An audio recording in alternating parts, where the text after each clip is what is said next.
Welcome to the Teachers on Fire podcast, where I profile agents of growth and transformation in education today. Each guest shares their highs, their lows, their passions, their goals, and the resources that are shaping their thinking and inspiring their practice. For show notes and links from each episode, visit teachersonfire.net. You can also follow the show at Teachers on Fire on Twitter, Instagram, and Facebook. And of course, please subscribe to the show wherever you listen to podcasts. I'm your host, Tim Cavey. Let's meet today's guest. Today, I'm speaking with Abigail French. Abigail, or Abby, is a teacher of sixth graders, an advocate of public education, and an explorer of the natural world, and we're going to hear about that shortly. Follow Abby on Twitter at AWFrench1 and on Instagram at AWFrench1. Very easy to follow. Abby, thank you so much for coming on the show today. Are you ready to talk education? Yes, I am, Tim. This has been a chat you and I have kind of talked about doing for some time, and I'm just so glad to be here with you. You are one of my favorite educators to follow, and we've had lots of conversations about some of the topics I'm sure we'll hit on. But I just want to let you know it's a great honor to be here with you today. Well, the appreciation is mutual, Abby. You've been a great supporter of the show, and we've had a lot of fun connecting on Twitter and on Voxer, so I can't wait to jump into this one as well. And some of these questions, I can't wait to hear your thoughts. But first of all, why don't you start by telling us a little bit more about your current context in education? What does that look like for you on a daily basis? On a daily basis, I am wrangling about 100 sixth graders. I teach U.S. history, early American history at Peter Muhlenberg Middle School to sixth grade. And our school is in a rural part of Virginia, in Woodstock, Virginia. There are about 600 kids at our school, 6 through 8. Some of the interesting parts of our community, like I said, we're a rural community, but we're 90 minutes outside of Washington, D.C. So, and not too short a time, we're in much more different kind of setting. And that's both a positive and kind of a negative, because when it comes to public education, a rural school system, we don't necessarily get the funding in our community that some of the bigger districts around the city are able to, some of the funding that they're able to secure. So we struggle with that, and have struggled for a long time with school budgets that are underfunded and what that means. In our community also, right here in our town of Woodstock, has a 23% poverty rate, which is twice the national average and twice the state's average. So that's a little bit of the demographics for the group of people that we serve. Well, it is story time, Abby, so we want to start here. Share with us about a low moment or an experience of adversity that you faced somewhere in your teaching or education journey, and describe how you overcame it. Wow, there are plenty of those. I think that when you when you're in this line of duty that we're in, there are so many different important issues and impacting issues that you can encounter. For me, coming back into teaching 5 years ago was both a high moment. I was so excited to get back to teaching after being a stay-at-home mom for many years. But Tim, when I left teaching the first time, that was like 1997, we were just getting the internet. Right. When I came back to teaching 5 years ago, it was one-to-one. Our district was able to, start a one-to-one program, and it was starting right in the middle school at sixth grade. So all my students had Chromebooks, and it was a challenge. And I mean, it's still a challenge for all teachers, I think, to find meaningful ways to use technology appropriately with kids, and not just for the sake of using technology, but to actually use it to build skills, use it to facilitate learning and deeper understanding. And I don't know, that was I wouldn't say it's a low moment. It's just I had a huge learning curve, and I feel like I'm better at adapting with that now. as I've got as I've gotten going. So I'm learning to use technology. And I'll talk a little bit more about that as we go on, but using it more, I guess, in a proactive way. But I love to see how students that may not always shine with kind of traditional methods of showing their learning can use technology in different ways that just have blown my mind. So I just love that aspect. Well, I love your use of the word proactive, because I think if we go into a one-to-one situation without the proper intention and strategy and philosophy behind that, we end up sort of running around putting out fires, especially with sixth graders, right? That's a very young age to get going with a one-to-one program. And I'm just curious about those sixth graders. Do they take the Chromebooks home? Yes, they do. They sure do. Wow. So that's a lot of prep, a lot of responsibility, obviously, for those learners and for their teachers as well. So I'm sure that's been an interesting journey, and you've learned a lot along that way. Yeah, Absolutely. it's definitely a journey. That's a great word for it because it's always evolving, and it's not like you ever arrive. It's just, I mean, that's a lot with education. It's a lot with life, right? It's a journey. So we're we're on the road, that's for sure. Um, a couple other things, Tim, that I wanted to say, like in terms of what I'm doing at school, before we get into more of our conversation is one thing I wanted to mention is that our school has had a focus, or my team, with student-centered learning, and that's something I'm so excited about, to be not working in isolation so much, and to be like, I think there are little pockets of things, really positive things going on in our schools, but to have an opportunity to work as a team doing it has been really, really amazing, really cool. And we kind of help each other. That connection helps each other. We help each other so much, technology included. Well, that's good. I mean, a lot of our best learning does come from our colleagues, and it sounds like you've got that situation at your school. Well, thank you for sharing that, Abby. I do want to talk about your views on assessment. Well, I look forward to getting into that. But just before we go there, I have to get the lowdown on the incredible snake video you posted in the summer. Now, full disclosure, Abby, I have yet to pick up even the smallest garter snake in my life. And I've wanted to. I've actually come very close to it, but I still haven't worked up the courage to actually pick up a snake. I don't know what it is. I can jump off cliffs, but picking up snakes is just beyond me so far. To me, when I look at this video, and it's pinned to the top of your Twitter profile, this guy looks like a monster. And I'll make sure to embed the tweet in the show notes from this episode at teachersonfire.net. Now, I know you've been asked about this before, but would you share the story behind the snake video with the Teachers on Fire audience? Just walk us through what happened there. Sure, I'm happy to share it. So, and it's really funny that this is like the thing that is stuck, but um, but on that particular day, I was watching TV inside the house and just hanging out. I was in t-shirt and jean shorts and no shoes on, and my daughter was at the neighbor's house right next door, and she called, and I think my son answered the phone, and he said, "Mom, Isabel's on the phone. She says there's a snake. Come get it." And so, as soon as I heard there's a snake, I was out of the chair and like flying out through that house into the garage and down to the neighbor's yard. And in between our yards, there are pine trees and lots of, uh, debris, like the needles, right?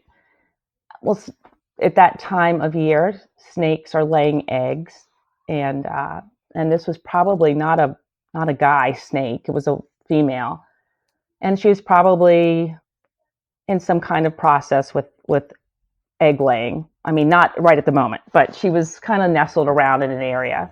Anyway, the kids were playing in that area, and Isabel knows that I will come and relocate snakes for people. rather than have them often like dispose of them, with a shovel or something. And that people will call me. I think I'm programmed in some people's phones in our community as Snake Lady.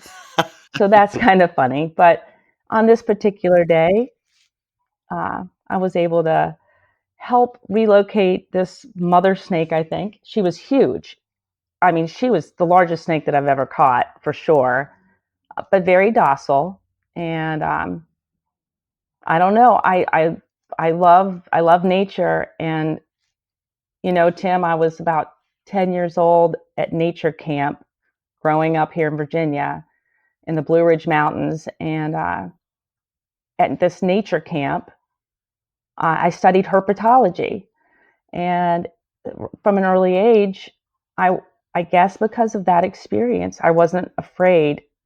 I wasn't afraid of snakes. I mean, I don't go up to a copperhead or a rattlesnake, but I've educated myself, and I think that's the beauty of education, to be honest with you.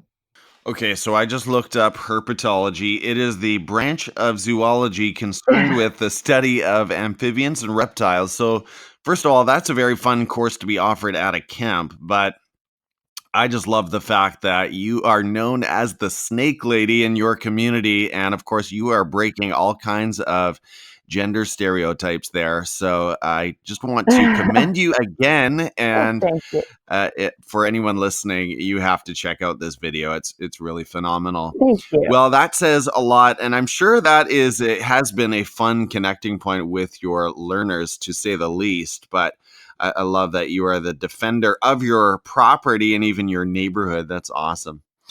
Well, Abby, we first connected on EduTwitter when you shouted out this podcast, and thank you so much for doing that.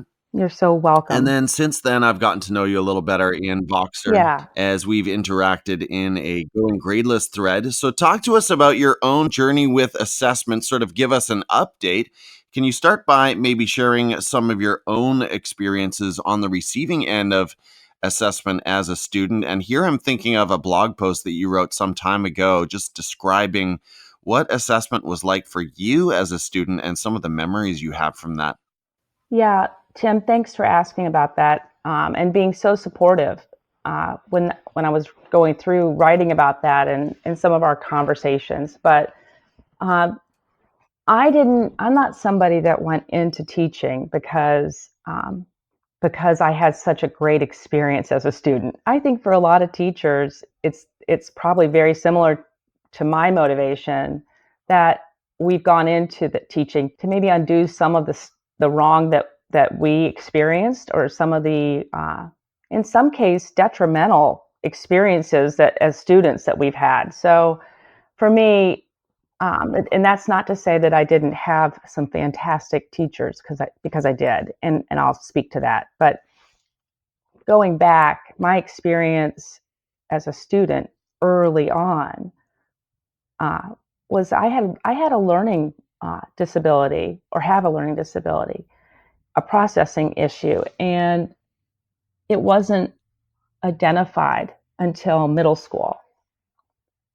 Elementary school, I was just like every other kid, and actually very similar to the way I am today, in that I love learning. I'm curious. I love learning. I want to know more about so many things. And I didn't learn the same way that everyone else, that many students did. And so I couldn't figure out why I couldn't, as a kid, why I couldn't find the success that I wanted. And success looked like good grades and positive rewards and encouragement from teachers. And I just felt like I just couldn't get anything ever going. Like I couldn't keep anything. I might get it for a moment. I might do the right thing. I might remember the homework. I might remember to study, but I couldn't keep it going. And I couldn't keep the teacher happy. And I couldn't, I just remember feeling like, what's wrong with me? There's something really wrong with me. So I experienced trying to make myself fit into the mold, what teachers expected. I felt like I came up short in that all the time as a teacher. I mean, as a student. And I just remember this so much. I just wanted to see my teacher's face and her eyes light up and be able to see me, Mm. And that has stayed with me my entire life. It's impacted me as a mother to my own children. And it's something I think about every day with my students. And I fall short some days because I'm human. We all have those moments, but it is right there in my mind all the time. And I think my experiences as a student with grading and assessment and trying to fit in instead of maybe the learning or this learning atmosphere fitting around me as a student, that was really tough. That was really, really hard. And it drives a lot of what I do now. Well, thank you for sharing that. And yes, I have no doubt that, I mean, to some extent, I guess, all of us as teachers are shaped, at least subconsciously, by the experiences we had as learners. But to hear you talk about the way that you really desired your teacher's approval, and yet that was so elusive, that has to really shape the way that you operate and build relationships in your classroom today. And I know it does. Well, Abby, continuing with this theme of assessment, let's move into your teaching practice today.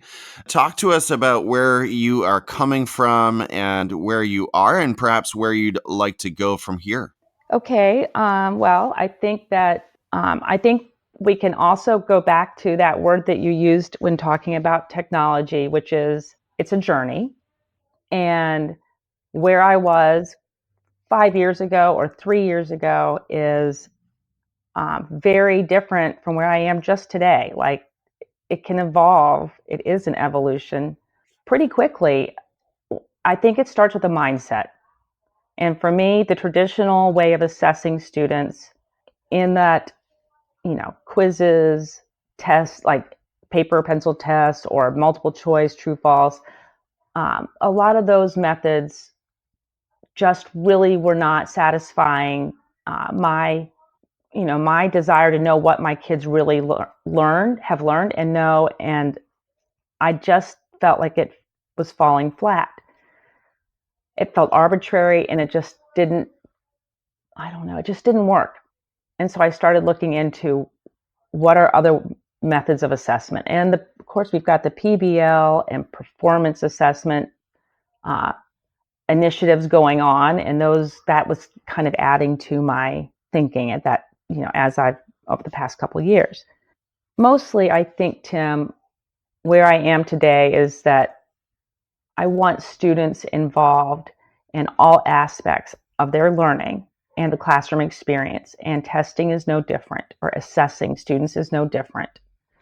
I want students to be partners in that with me, and I have found that relationships and connecting with them supports that. Right. And the model that I've been trying to kind of get towards, and it's something I appreciate your input on so much in our chats with Voxer, is a feedback model. Having students both give and take feedback as a teacher, being able to offer that, and I guess putting them really in the driver's seat of their learning. How do you want to show me what you've learned? That's what I ask my kids. How do you want to show your evidence? You have to be able to show me, what do you want to do? And I just feel like that little shift in thinking has it's kind of been like lights along the hallway or street lamps along the road. That's what's guided me. What my students, what they need and what they want, and as them as the drivers. That is powerful when you say, here are the learning objectives that we are aiming for. We call them learning targets at my school. And then you give students that voice to say, how do you want to demonstrate this? How can you show me the evidence that I need to see in order to, I guess, assert that this learning has taken place? And kids will think of things and means that we don't always think about. And so that's a very fun place, a very scary place, I think, for some teachers. But I'm sure it's opened your eyes, hasn't it? It has so much. It has so much. And there is this moment, which I love. I love it when I'm conferencing with a student, and I'll say, this is great. Like your idea, that's super. Now let's build on that. What do you want to do? And they'll just kind of look at me like, are you asking me that? Like, are you bringing me in on this? And I defer to them. I'm like, yeah, I totally am. What do you want to do? What excites you? How do you want to show me? Do you want to do it this way? Or so, and one example I'd like to share really quickly.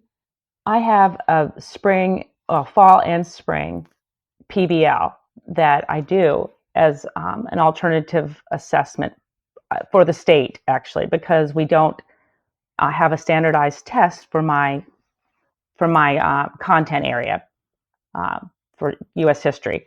So I do these two big PBLs, and just like everything else, they are constantly evolving also. This year, I really opened it up in terms of this is the content, like you said, but you can show me in the form of a model, a 3D model. You can show me your learning in form of a 2D kind of like poster, or you could even show me your model in Minecraft or Fortnite. They had to create a theme park to represent a region, a geographic region. And for some of my kids, I mean, they chose the Fortnite or Minecraft option, and I was Cool. Yeah, I've never done that before. I wasn't even sure how we could make it work, like technology wise. I wasn't even sure going into it, but I thought, well, we got to try it because this is what these kids really, really love. They're so excited, and they blew it out of the park, Tim. Really exciting. One other way that I've also been working on, and it's definitely a work in progress right now, is creating digital portfolios with my students to have and just be able to show that evidence. And I had originally, this is one tweak I've just changed. I'd originally set it up, the portfolios, as to like organize them with the units I teach, like the topics. But what I am working on right now is instead setting up my portfolios based off of the standardized skills, the skills I want my students to have to analyze and interpret, to compare and contrast, to use a decision-making model to inform their decisions. And I think moving towards a skill-based set of, assessing and showing evidence is really the way I want to go.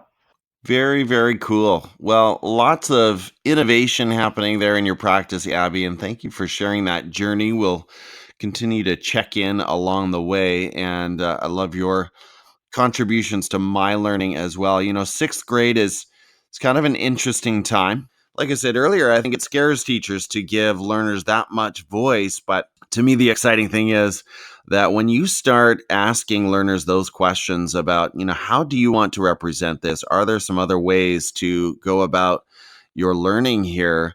I mean, they start to, ears start to prick up and they start to get excited about actually owning this learning, and education becomes not something done to them anymore, but they become a part of their own education journey. And that is so critical. Well, Abby, I can't let you go without asking you about something that you just tweeted about. And by tweeting, I should say that you moderated a Twitter chat, something I have not worked up the courage to do myself yet. And so you moderated a chat on toxicity in the workplace, and that was through hashtag HackLearning. So for educators perhaps discouraged by a toxic staff room or toxic colleagues, and that's never a great situation, but we do know that those environments exist. What is your best advice?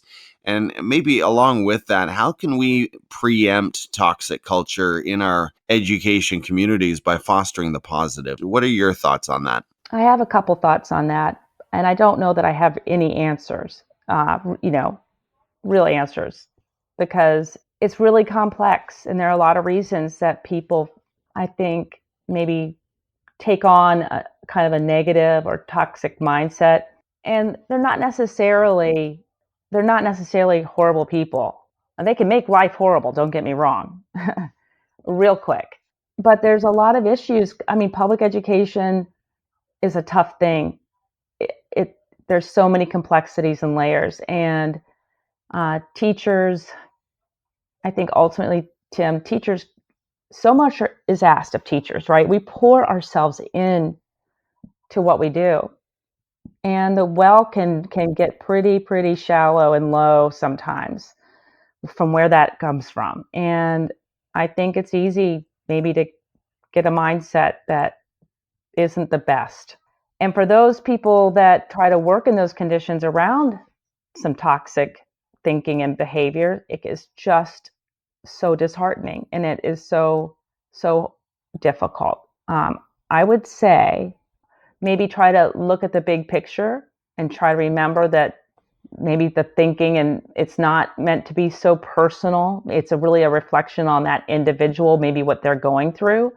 But ultimately, you have to be able to get your kind of protect your own mindset a little bit. And I believe leaning on friends, finding support through, I think, your a Twitter PLN or a chat or Voxer, connecting, finding people that share your passions is a tremendous way to bolster, yourself in those moments. And to know that you're not alone. The chat this morning was really phenomenal. I haven't processed all of it yet. I'm still going through reading other people's, what they've shared. It's so rich because I think it affects so many of us. I think there are pockets of it at every level in education and in a lot of schools. For my admin friends, for school leaders, it's a huge issue. For the teacher experiencing it, it can be really, really detrimental. And so a lot to unpack and process there. But I think finding your people is a great start in getting what you need. I've been thinking about the whole PLN thing this year, and I agree with everything you said. I think sometimes for people who do feel alone or marginalized in their own communities, a PLN is a fantastic source of energy and affirmation and encouragement and inspiration, all of those things. But I also think there's a small danger, and maybe danger is not the right word, but I think it is possible to be so sort of wrapped up in our PLN that we start to not invest maybe the way we should in our own colleagues. And I'm sort of speaking to myself there. And so we don't ever want to become so wrapped up in our PLN and active there that we, no longer invest and contribute. That's kind of I'll be really frank, that's kind of a question that I've been putting to myself lately is, am I really contributing to my own team? Am I really contributing the way I should? And it has to be a balance, right? The fear is that if you have experienced negativity, if you have been, hurt, or like you said, feel marginalized or siloed, isolated, because that's often a word teachers use when they feel like surrounded by a toxic environment. They really feel isolated because of cliques and the way that runs in schools. And it's easy to put up walls. It's easy in an effort to protect yourself to do that. And like you just so wisely said, we can find ourselves drawn obviously to the positive, to our support team. But if we're not investing if we're not investing in our school and right where we are, like right in the grass we stand on, then we're part of it, certainly. Absolutely. Abby, how are you looking to grow professionally and improve your practice this year? Can you share about a specific professional goal or a project that you're currently working on? Well, I would love to share about this and I'm really excited because it just kind of developed. I've been wanting to do more instructional coaching and develop that more. And so I had the opportunity a couple of weeks ago to fill in for a friend of mine who is Jeanne Wolz. She's with Teachers Off Duty. Okay, that's her business and her blog. And you can find her on Twitter. But Jeanne does instructional coaching online through a mastermind group of new teachers. And Jeanne will be going on maternity leave soon. And so she was looking for some part-time help with those mastermind groups. And so I'm really excited to be doing some instructional coaching and working I'm learning so much too. With this new teacher mastermind group that Jeanne has. And so that's really exciting. I'm really happy to kind of explore that. That's very cool. Something I've picked up from the world of coaching, and I've interviewed a few coaches. I'm not a coach myself, but something that I keep hearing about is that coaching isn't about providing all of the solutions. It's about asking the right questions. And I really like that idea. And I feel like if I ever did end up in a coaching role, that would be a kind of a relief to me, that I'm not really there to solve every problem as much as I am to maybe provoke some good thinking and to elicit some of the ideas that are really within every educator already. And I had a phenomenal experience myself with an instructional coach last year. And so I'm excited for you, Abby. That's a very cool thing to be jumping into and to sort of experience for the first time. Well, I want to take my next question outside of education, if we can, Abby. And you've already talked about your love of nature and your study of herpetology, if I have that correct. But outside of education, what is another area of learning for you? What is it that ignites your passions and brings you alive as a human being outside of the school building? Well, Tim, besides my 4 children and all of their activities and interests, which a lot of them are interconnected, to be honest. I guess just that family thing of experiencing and sharing a lot of different activities over a lot of years. But that's my favorite thing, is to engage with my kids, my own kids, with the passions that they have, whether it's sports or my oldest son is a filmmaker, and he's always got something going on. So I love what they love, and that's huge. But nature, I'm going to bring it back to nature. It restores me getting outside in it. I've been doing a lot of hiking lately, and I've also started running again, and that connects to nature because I hate running on a track, and I don't even want to imagine running on a treadmill. I like running, for me, I like running in town or on a back road. That's what I really love. But getting out in nature, being around the river, we have the Shenandoah River right in our backyard. That's what kind of soothes me. And besides finding my little reptiles and amphibian friends, I really love mushrooms, wild mushrooms. I love photographing them.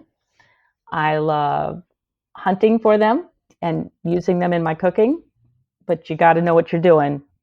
There's a funny quote, Tim, that says, there are old mushroom hunters and there are bold mushroom hunters, but there are no old and bold mushroom hunters because there are some very toxic, dangerous mushrooms out there. But I armor myself with lots of field guides and knowledge from a lot of wise people before me.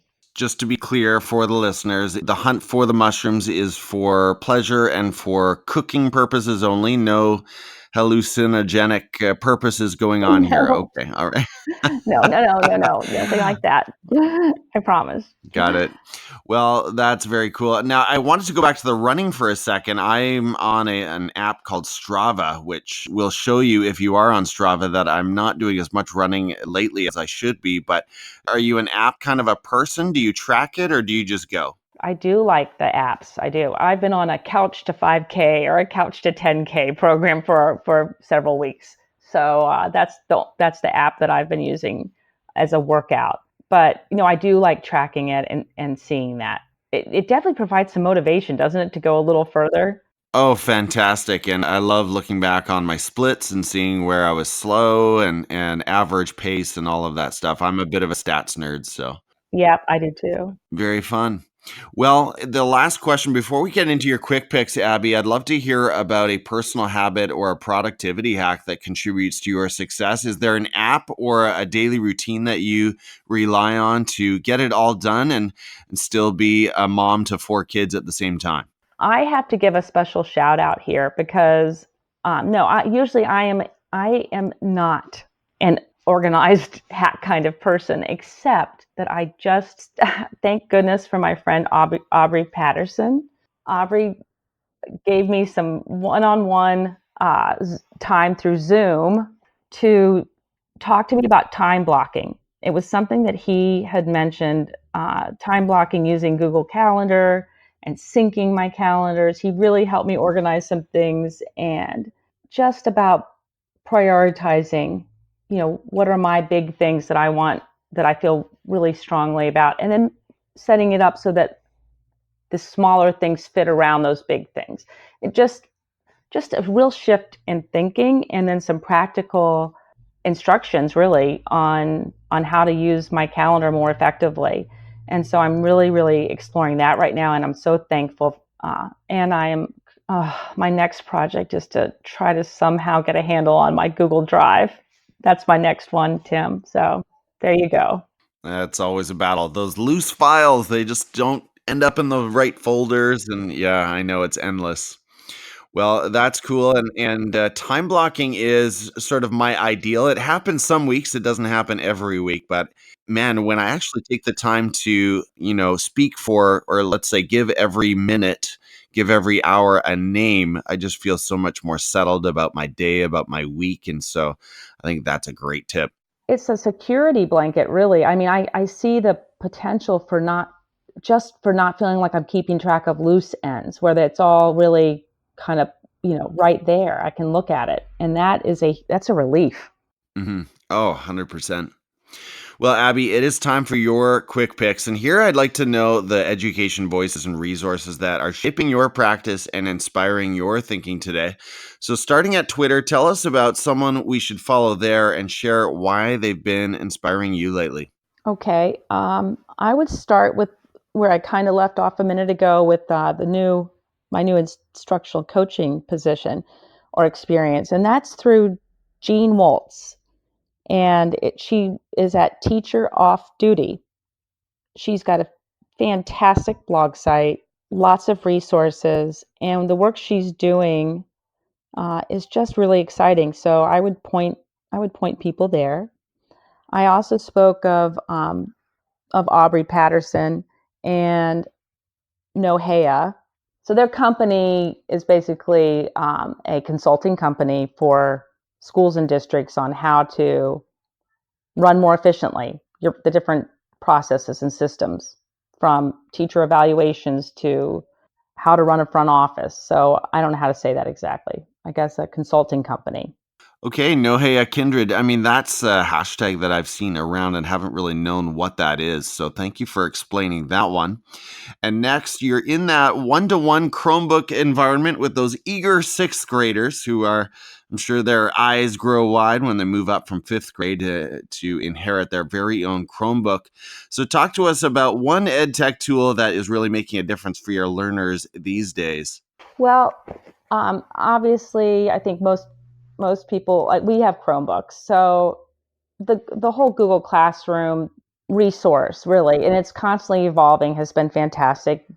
The whole Google suite, really, with there's now audio on Google Slides. There's a lot that's happening for kids, and offering them the ability to be creators, right? And so I loved that. But one of the cool things I just did, as I'm getting better and more comfortable with technology myself, is is Zoom. Using Zoom for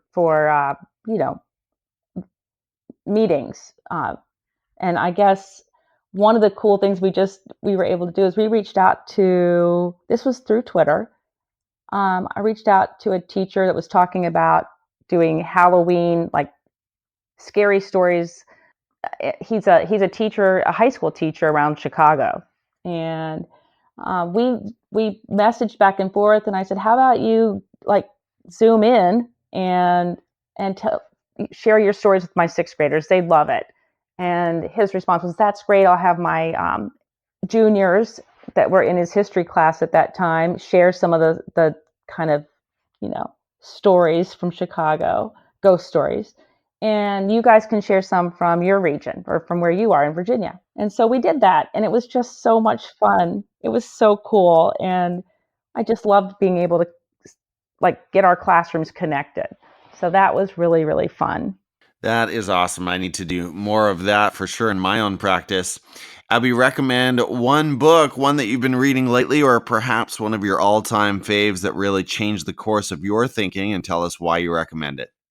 Well, I've been involved with a book chat right now on Twitter, and it's on the book is Entertaining an Elephant by William McBride. And I had not read it, but a lot of teachers, when we talked about it, came up in I don't know what chat it was or what thread it was on exactly where it originated, but we talked about this book, and teachers said, yeah, it's such a great book for at any point, but really if you've been teaching a while and you find yourself in a rut, that this book reminds you, this story I should say, reminds you of why it's so important to kind of get back to your center. And it's the story about a teacher who struggled with that and slowly begins to return to himself. And I just really recommend it. Entertaining an Elephant by William McBride. Okay. And we know you're a podcast listener. You've caught a few episodes of Teachers on Fire. Is there another podcast out there that has really inspired your learning this year? Well, yes, there's so many. Gosh, yes. Teachers Going Gradeless just has helped transform my thinking. And Human Restoration Project has really, really, really changed. Uh, I read their I guess tweets. I read their resources. They have so many wonderful free resources available for teachers that uh, I don't know. They are really vital to my practice, and I think to so many. Kind of along the same lines, I want to give a shout out to another educator who has absolutely put me on the road. I feel for best practice, and that is Monty Syrie. His blog is the 180 Project. And if I got that wrong, if it's Project 180, it's either way, it's one of those. And he is just phenomenal. His whole center is what matters absolutely the most is connecting with your students. That has to be there in place.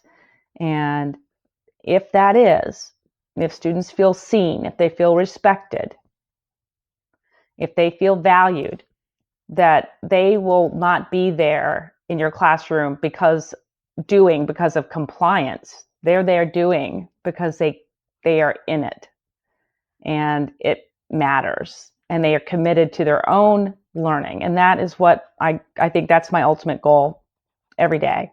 Well said. The very last question is simply for fun, because we're all human and we all reach the end of our energy and productivity at the end of the day or at the end of the week. What are you watching on Netflix these days? Oh goodness. Well, I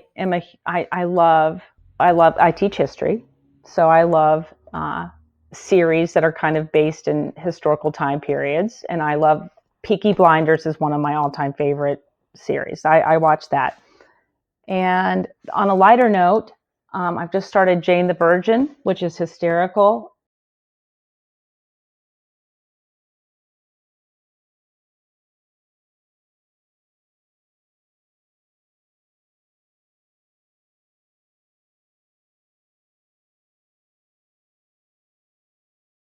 They haven't made it onto my viewing list yet, so thank you for those. Abby, for those wanting to connect and maybe follow along with you, especially if they are in that middle school space or if they are sort of continuing their own assessment journey, what are the best ways for people to follow you and connect online? It's really simple. I mean, it's AW French 1 on Twitter, and I don't really have an online presence anywhere else. I mean, not really, some personal stuff like family stuff, but really professionally, it's just through Twitter. Well, you are great in the Twitterverse, and I have so appreciated your tweets, your contributions, your conversations. So thank you again for that. This interview has been so fun, Abby. Thank you for sharing very authentically and personally about snakes and about your past experiences, your thoughts on assessment and toxicity and all the other learning that you are into right now. I so appreciate your time. And this, like you said at the beginning, this has been a realization of something we've looked forward to for a while. So thank you again. Take care, and let's talk again soon. Great, Tim. Thank you so much. Anytime you want to collaborate, let me know. I think the world of what you do and you as an individual, and it's an honor to be here today. Thanks so much. Before we sign off today, I'd like to share highlights from around the Teachers on Fire community this week.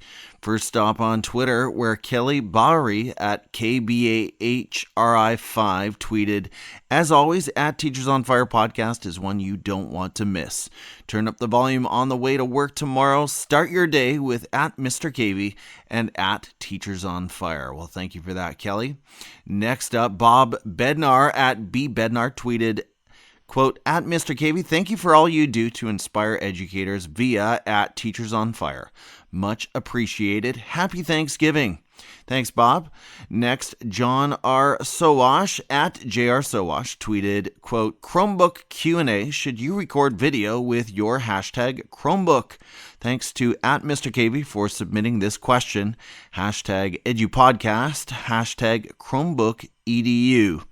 Well, John has a podcast himself called The Chromebook Classroom. He is all about the Chromebooks. He does a lot of speaking across the United States at schools and districts about Chromebooks and about effective uses of cloud-based technology applications, solutions, and so forth.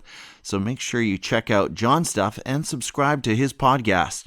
Vernon Wright at The Right Leader tweeted, quote, "It's always an honor to partake of your work. At Teachers on Fire has a well-earned rep as being legit, and you deliver on that time after time. We're grateful for you." As at Rave C. Weinstein says, "Took the risk because it definitely turned out right. Hashtag Zero Apology Zone, zeroapologyzone.com." Well, thank you for that, Vernon. And Vernon was my guest a couple of episodes back. And if you're not sure what the Zero Apology Zone is all about, make sure you give that episode a listen. I believe that's 109 if I've got my numbers correct. And he brought the wisdom, all right. His episode went the longest of this Teachers on Fire series. Vernon calls it the Masterclass, and he definitely brought the value. Next up, Pearl Dean Garden, MED at Literacy Pearls tweeted, "Oh my goodness, I will be listening to this one tomorrow." And I believe that was in reference to episode 110 with Dr. Douglas Fisher. Taylor Armstrong, MS ITM at Taylor_does_IT tweeted, "So blessed today. Got to listen to this awesome episode on the way home and got a shout out in the episode. My week is made already. Don't worry about how long the podcast is. The time is always filled with valuable and insightful content." Well, I appreciate that, Taylor. It's been great to make the connection with you after the episode with Vernon. And I love what you've been up to and all the progress you are making in your personal and professional life. Very exciting. Bonnie Neves, longtime supporter of the podcast, at Biology Goddess, tweeted, "Always love the podcast. Fire. I look forward to listening tomorrow on my morning commute." And she attached a great GIF there. And you know, Bonnie, you've got that Twitter handle at Biology Goddess. I looked the same handle up on Instagram and someone else has got it. Another teacher has it. So you two Biology Goddesses need to get together and figure out Who's going to take that handle? I don't know. Maybe it might even form a new partnership. Maybe you've already connected. No idea, but I just thought that was funny. Crystalline Oda, NBCT, at Christy Oda tweeted, "I'm on it sooner than later." Again, in reference to my episode with Dr. Douglas Fisher. Thank you for that, Crystalline. Next, Stephanie Edmonds at Class Disruption tweeted, "Going live tomorrow, 12/2, that's December 2nd, with at Teachers on Fire, an educator, podcaster, and blogger from Vancouver, Canada. 8:30 Eastern, 7:30 Central, and I'm going to add 5:30 Pacific. That is a new tradition. This will be the third straight Monday that I've pulled off a live stream on Instagram. Again, 5:30 Pacific, 8:30 Eastern.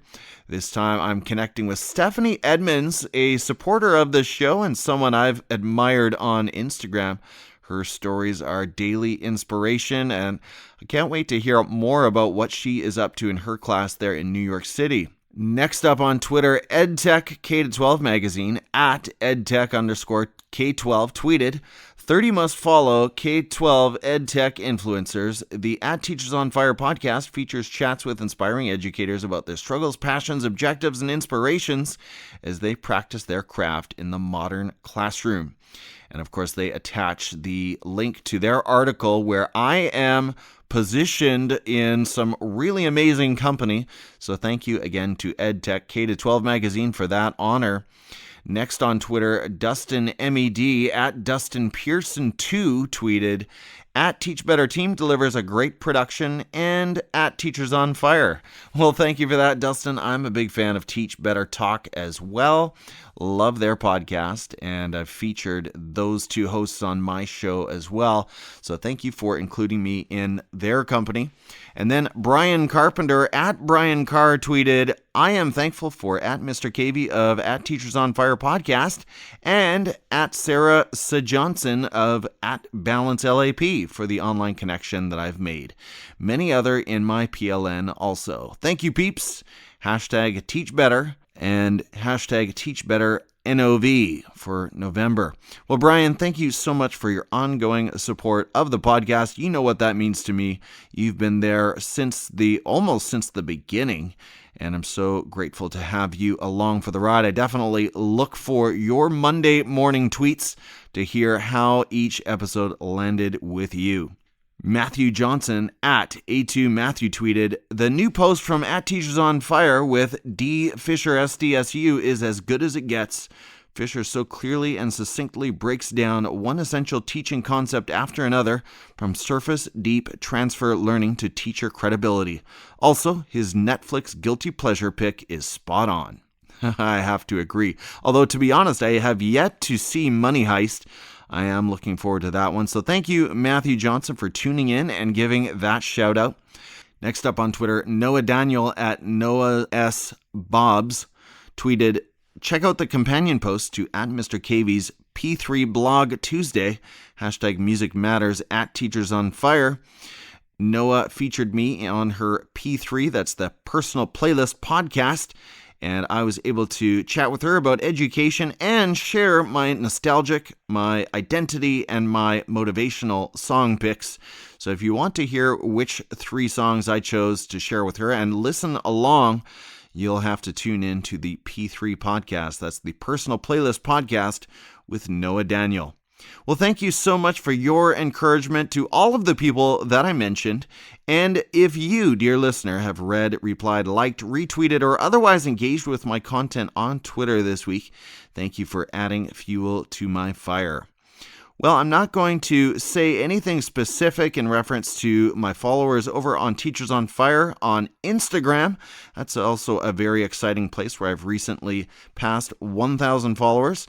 And of course, the nature of Instagram is that we just aren't exchanging as much text and discussion as Twitter. That's why I tend to prefer Twitter, frankly. But I'm starting to warm up to Instagram, and I'm getting a little more regular with my stories there. So if you want to actually catch snapshots from my day and hear my thoughts strictly unscripted and off the cuff, you'll never know what you may find. So make sure to follow me at Teachers on Fire on Instagram. And of course, as I mentioned earlier, make sure to tune in on Mondays at 5:30 Pacific, 8:30 Eastern. I'll continue to try to live stream with different guests at that time. Tomorrow, that is Monday, December 3rd, 2019, I will be connecting with Stephanie Edmonds of New York City. I will also invite you to check out the Teachers on Fire magazine on Medium. This week we featured 2 articles, one by Tammy Brightweiser at TL Bright on Twitter, called An Education Mastermind Opportunity, where Tammy takes her instructional coaching to the next level by setting up an education mastermind for some closer mentorship and mutual learning going on over there. So check that out. And the other article was from Caitlin Giordano at Mrs._Giordano, titled On Gratitude. And that was a piece, of course, in time with the Thanksgiving holiday, so make sure to check that out. Caitlin always brings some special insights and, of course, connects all of her learning with her practice there in the classroom. The Teachers on Fire magazine is a Medium publication, and you'll find it on medium.com or on the Medium app. If you are already an education blogger, consider joining our growing writing team there. You can continue to publish content on your own blog, and you keep full credit and ownership of your content on Medium. Message me at Teachers on Fire on any social media platform for more details. Well, I will leave you with this quote from my reading, Teachers on Fire, and it comes from a book called Balance Like a Pirate, #BalanceLAP, and it's authored by 3 fine ladies that you can connect with on Twitter. Their names are Sarah Johnson at Sarah S.A. Johnson, Jessica Cabine at Jessica Cabine, and Jessica Johnson at Principal J. And the quote is simply this: the more reflective you are, the more effective you are. I'll say that again. The more reflective you are, the more effective you are. So my question to you is this, educator: how well are you reflecting on your own practice, on your own health, on your own relationships, on every part of your life that matters? How well are you reflecting? Are you taking time to write things down, to do some journaling, to do some blogging or vlogging, or however that plays out for you? I know it for my wife, it's strictly the pen and notebook. Whatever that looks like for you, make sure that you're getting that down. You're doing that reflecting so that you can be an innovator in your practice and you're not simply surviving. Well, maybe this should be at the center of your goals for 2020. I know I would desperately like to get back to the blogging that I love so much. I've put out a few pieces this year, and probably a record number if I'm honest, but I'd still like to get back to my goal of weekly blogging. So will you join me in that venture? I hope you will. If you do, make sure to reach out and tag me, let me know, and let's start a blogging community going into the next year. Again, I'm your host, Tim Cavey, and I'm so grateful that you decided to spend some of your day listening to this podcast. I hope that in some way the content you heard from Abby French ignited your thinking and inspired your practice. And I'll meet you next week right here on the Teachers on Fire podcast. Take care and have a great week.